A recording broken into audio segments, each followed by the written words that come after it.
Voilà, mais donc globalement, c'est ça. Je vous rassure, on n'a eu aucune toxicité avec l'hydroxychloroquine, mais là non plus, on n'attendait pas qu'il y ait une toxicité, c'est un fantasme. Je ne sais pas d'où il est parti, est-ce que c'était juste un fantasme pour promouvoir le Remdesivir ou pour ne pas vouloir reconnaître qu'on n'avait pas pris cette option, j'en sais rien. Et c'est pas raisonnable. La contagiosité de cette maladie ne paraît pas non plus aussi extraordinaire que ce qu'on disait. On peut estimer probablement sur les données préliminaires que nous avons, ou les données préliminaires des pays dans lesquels on a réalisé beaucoup d'évaluations, que peut-être 3% de la population a été touchée. C'est beaucoup moins qu'une grippe, par exemple. Donc la contagiosité n'a probablement pas été extrême.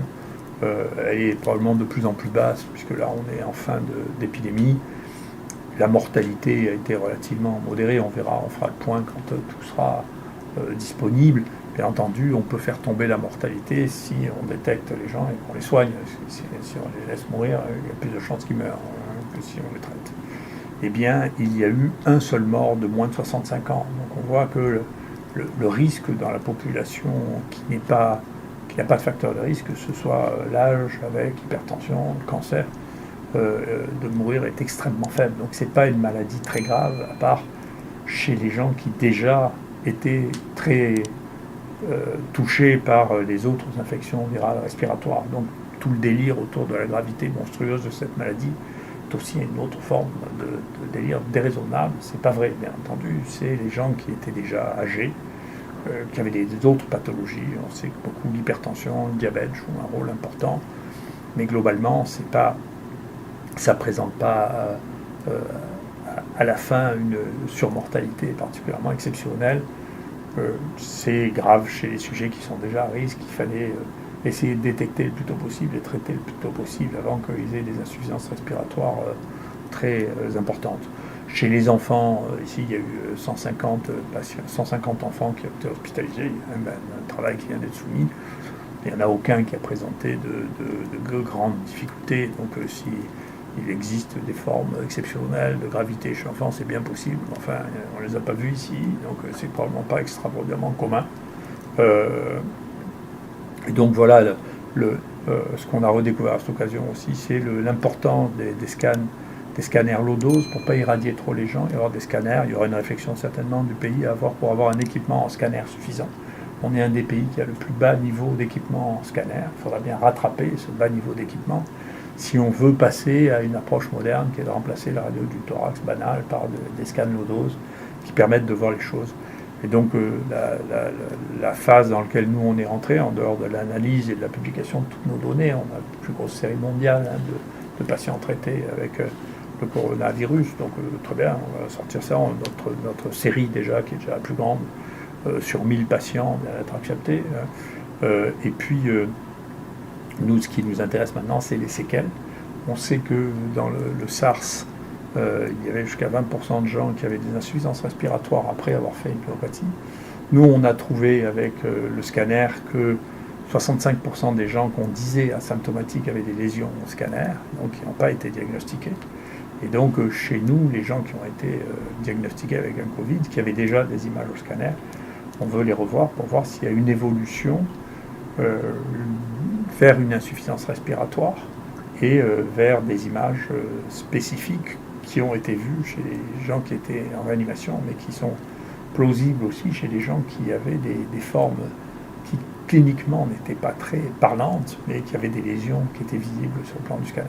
Et ça, c'est notre prochaine étape, c'est d'essayer de faire le point sur les séquelles de ça, de les détecter, de voir s'il y a des traitements à leur donner, parce que c'est ça la suite de l'histoire. C'est plus l'épidémie d'infection aiguë, c'est les séquelles des gens qui ont été infectés. L'épidémie de coronavirus, comme on avait commencé à le voir, prend une forme de cloche qui est très banale dans les maladies virales. Vous voyez, ça c'est le nombre de cas hebdomadaires que nous voyons ici à Marseille, qui a cette forme de cloche très typique, mais qu'on a tous les ans avec la grippe, le virus respiratoire syncytial. Et donc, on pouvait toujours imaginer que cette maladie allait se comporter différemment, mais en réalité, elle se comporte comme toutes les autres. Vous voyez, ça, c'est une projection qui est faite par les gens de Singapour sur l'évolution en France, qui prédit avec justesse ou non, mais enfin, les prédictions, c'est toujours la limite, c'est toujours un peu difficile à déterminer, que dans le mois de mai, ceci devrait s'arrêter. C'est une courbe, on l'avait vu la dernière fois, qu'on observe aussi en Chine. Vous voyez ici en Islande, qui sont les gens qui ont le plus testé de gens. La proportion de la population la plus testée au monde, c'est l'Islande. Vous avez cette forme en forme de cloche aussi. Voilà. L'histoire de ce rebond, là, je ne sais pas d'où ça sort, mais enfin, ce n'est pas les maladies virales respiratoires qu'on connaît. Elles évoluent pas en dos de chameau, elles évoluent en cloche. Voilà. Donc c'est une forme banale. Encore une fois, l'avenir est toujours imprévisible, mais globalement, ça ressemble à une forme banale et on voit qu'on s'approche de la fin de la situation, les réanimations se vident, la mortalité diminue avec un délai, hein, mais tout ça est en train de disparaître. Personne ne sait si ça réapparaîtra l'année prochaine, si il y aura un nouvel épisode ou pas. Tout ça, c'est des prédictions. Bien sûr, je suis bien incapable de faire des prédictions de cette nature, puisque le seul réservoir qu'on connaisse, c'est un réservoir d'animal sauvage, et donc la chance que l'on reparte avec un réservoir d'animal sauvage est beaucoup plus rare que celle d'animaux d'élevage, comme c'est le cas pour la grippe, où on a les poules et les porcs qui s'échangent le virus et qui finit par créer des mutants qui nous affectent. Quelles sont les dernières évolutions concernant les débats de la communauté scientifique, concernant les médicaments ? Moi, j'ai toujours pensé que c'était juste une question de temps. Si vous voulez, les Chinois ont beaucoup communiqué sur ce problème-là parce qu'ils étaient très en avance et ils finissent par sortir petit à petit toutes leurs études. Toutes leurs études montrent que, le médicament de Gilead sur lequel la France a beaucoup misé, qui est le Redemsivir, ça ne marche pas. Donc, il y a vraiment une énorme étude multicentrique qui a été faite contre placebo qui montre que ça ne marche pas. Immédiatement, celui qui est le leader de ce test aux États-Unis, enfin aussi sans le moins de publications, a dit si ça marche, mais ça ne permet pas de sauver de vie. Donc on sait maintenant, aussi bien sur l'étude des États-Unis que sur l'étude chinoise, que le Redemsivir ne permet pas de sauver les gens. Il n'y a pas de différence dans la mortalité, ce n'est pas un médicament qui sauve les gens. Donc c'est une chose. C'était déjà vrai sur le lopinavir, qui était la deuxième branche qui avait été testée ici. Ça ne sauve pas les gens. Donc c'est deux médicaments qui ne sauvent pas les gens. Le troisième point qui se passe, c'est alors et les autres à base de chloroquine. Pour l'instant, ce que l'on voit, c'est qu'il y a un gros travail qui a été fait en Chine, encore une fois, sur plus de 500 personnes chez des malades très affectés, avec une mortalité très lourde, et que dans ces conditions, la mortalité était divisée par 2. Donc c'est les seuls pour l'instant à avoir des résultats significatifs sur la mortalité. Un énorme travail vient aussi d'être publié qui confirme ce qui avait été dit par le professeur Zhang depuis le début, c'est que quand on donnait de la chloroquine à 500 mg ou à 1 g par jour, on améliorait de manière significative les signes cliniques et on faisait disparaître le virus beaucoup plus rapidement que quand on ne donnait pas de chloroquine. Donc c'est des études qui sont énormes, basées sur beaucoup de gens, qui montrent ce que nous, on savait déjà, qu'on avait bien compris, c'est que la chloroquine et l'hydroxychloroquine ont un effet antiviral et un effet aussi anti-inflammatoire. C'est la raison pour laquelle ils sont utilisés, qui fait que c'est probablement le seul groupe de médicaments qui peut jouer un rôle au début de la maladie et à la fin de la maladie, c'est-à-dire quand il y a des virus, et quand il n'y en a plus, il y a une réaction inflammatoire. Et il y a un travail qui a été fait, donc je ne sais pas s'il est déjà publié ou pas, qui montre que les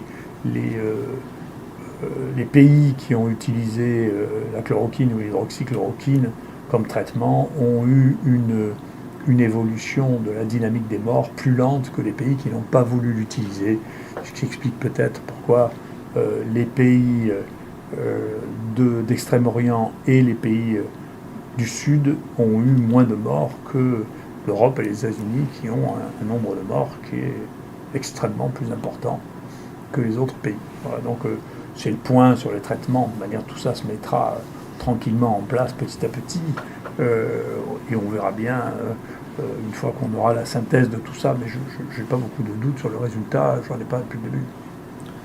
Quelles leçons pouvez-vous tirer avec vos données concernant la mortalité et la spécificité de la mortalité par coronavirus ? Donc la mortalité en fonction de la prise en charge et du nombre de patients que l'on teste dépend beaucoup, elle varie. Chez nous, par exemple, on a, chez les gens qui sont traités par hydroxychloroquine et azithromycine, on a une mortalité très basse qui est de l'ordre de 0,5%, qui est très très basse. Mais il y a l'équivalent en Islande où il y a eu une prise en charge très très tôt, un test massif de population, et pareil, une mortalité qui est de cet ordre-là.